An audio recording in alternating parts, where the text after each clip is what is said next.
तो दर्शकों, आज हमारे द लीगल सेगमेंट में हम बात करने वाले हैं एक बहुत ही इम्पॉर्टेंट टॉपिक जिसका नाम है मकान मालिक किराएदार के बीच रेंट एग्रीमेंट के बारे में।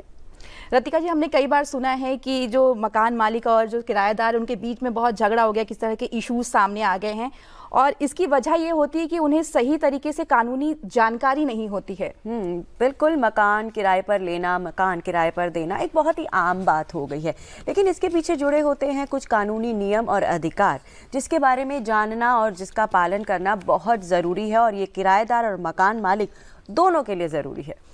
तो इसी खास विषय पर हमारे साथ चर्चा करने के लिए हमारे प्रोग्राम द लीगल पर मौजूद हैं इस वक्त एडवोकेट रुद्र विक्रम सिंह जी, जो कि सुप्रीम कोर्ट ऑफ इंडिया से हैं। सर, डीडी मॉर्निंग शो में आपका बहुत बहुत स्वागत है। स्वागत है आपका सर डीडी मॉर्निंग शो में।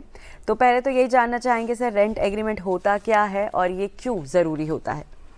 देखिए, रेंट एग्रीमेंट एक वैधानिक दस्तावेज है जो मकान मालिक और किराएदार के बीच में क्या नियम और शर्तें होंगी वो ये तय करता है।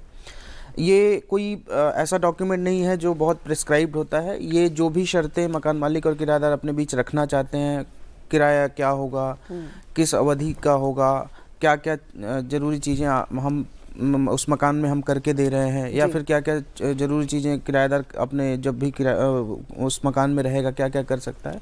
तो ये सारी चीज़ों का एक लिखित दस्तावेज जो होता है वो उसको हम रेंट एग्रीमेंट कहते हैं, जो कि बहुत आज के समय में बहुत ज़रूरी भी होता है। क्योंकि अगर आप किसी को अपना जो इमूवेबल प्रॉपर्टी या अपने एक जागीर दे रहे हैं किसी को किराए पे, तो एटलीस्ट आपके पास एक डॉक्यूमेंट होना चाहिए कि वो आप कितने किराए पर दे रहे हैं, क्या सिक्योरिटी डिपॉजिट ले रहे हैं और कितनी अवधि के लिए आप किराएदार को दे रहे हैं।